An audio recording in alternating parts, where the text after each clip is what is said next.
Differentiated Instruction by Tony Sanchez. Differentiated instruction is an approach where teachers adjust their curriculum and instruction to maximize their learning of all students.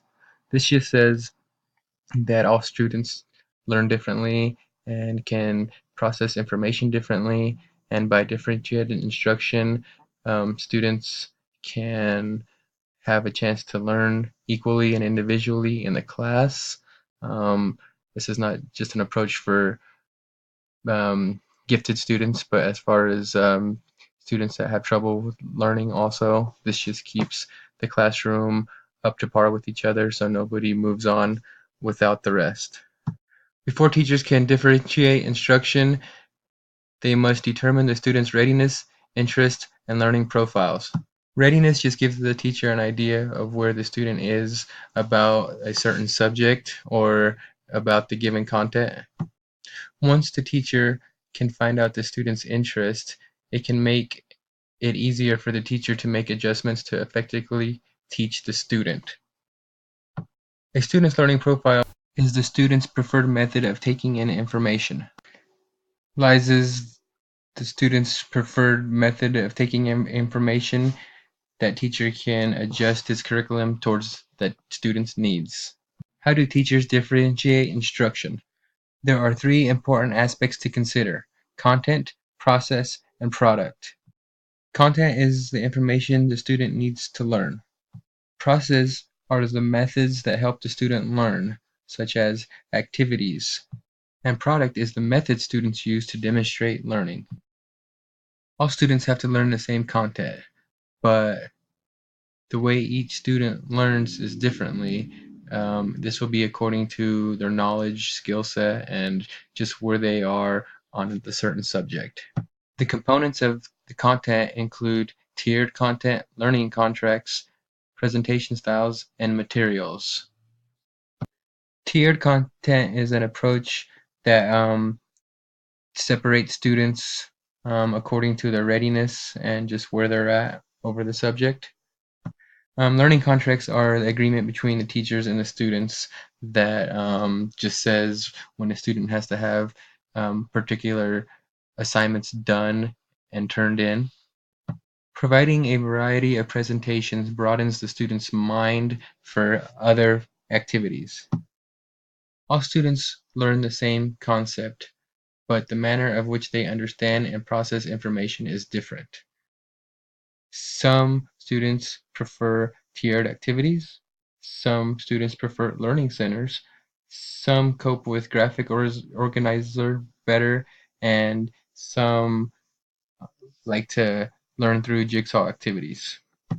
Tiered activities are designed to be challenging. Their tasks, not too challenging, but enough to make the student wonder.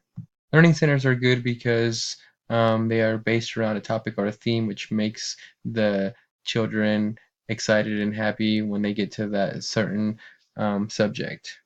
Graphic organizers are maps and charts that are used, and the students can relate to them at the same time, see the information as well as hear it.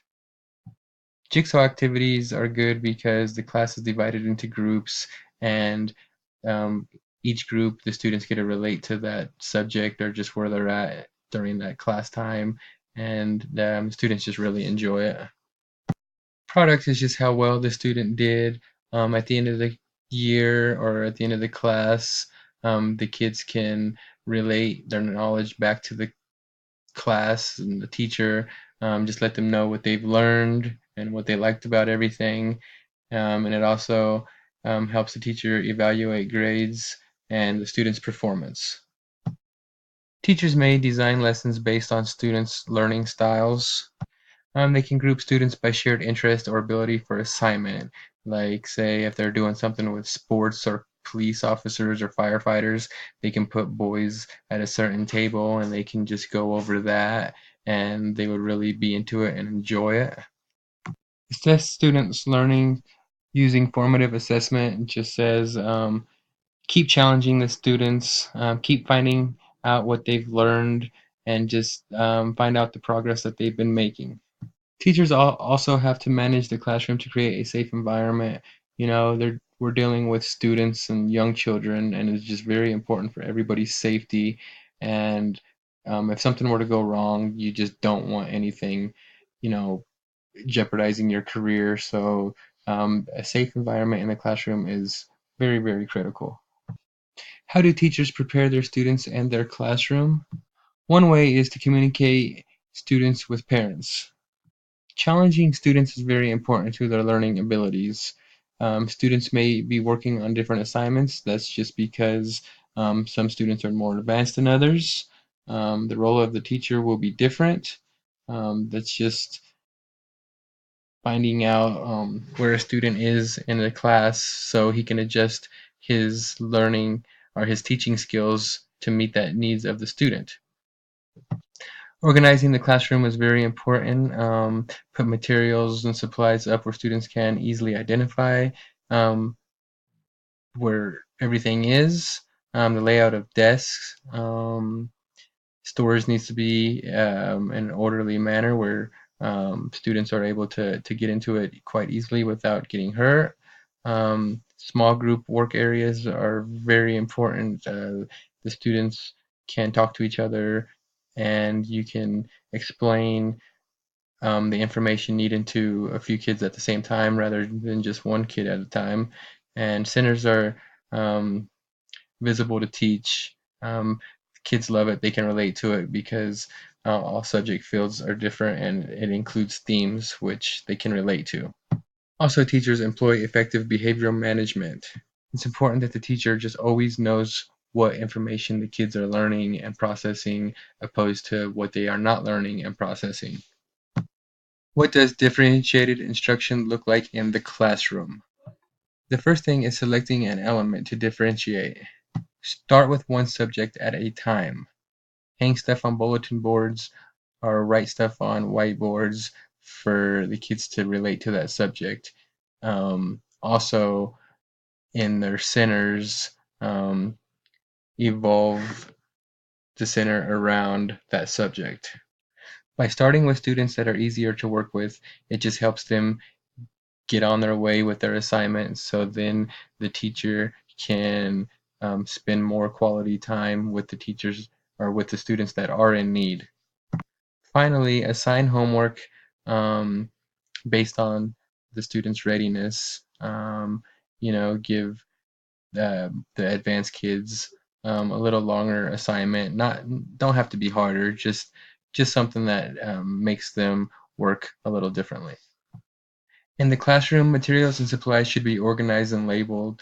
This just helps the students find what they are looking for a lot easier, better, and it also teaches them where it will be for the next time when they are looking for a certain material. Bulletin boards and chalkboards, they are important because the students see them on the wall and sometimes they're colorful or they read them and know what needs to be done for that certain day, or they could even have assignments that they're eager to start doing just because they see it on the wall. Teachers can set up students' desks in a whole group, small group, or even in independent according to the student's readiness. If they're in whole groups, that means most of the class is on the same page. Small groups, it's, they put the advanced kids with the advanced kids, the students that need help with other students that need help. It's just for when the teacher's walking around, that teacher can spend more time with the certain groups and everybody can relate quickly. A teacher giving instructions by lecturing is not an example of differentiated instruction. There are many students out there that have a hard time processing information by having a teacher lecture to him. Putting students in groups or doing centers are way better teaching method than a lecture. These students can relate and enjoy processing information when you try something like this. Grouping students at the beginning of the year based on previous year's success is not an example of differentiated instruction because this is a new year, and even though he was at top of his previous class, he may not be at the top of this class. There may be a lot more smarter kids in this class, and that other student may not be so far advanced like if he was in the previous year. I would say at the beginning of the year, give a pre-test or a writing assignment. This will help the teacher figure out the readiness of the child, and then they can find out a curriculum from there. Giving bonus points is not a differentiated instruction because bonus points give motivation to students and rewards them. This is not what differentiated instruction is. Differentiated instruction is an approach to change a method of learning, not to reward a student. Letting students participate in a group effort and rewarding them as a whole before moving on to the next subject is something that can be done to help reward students.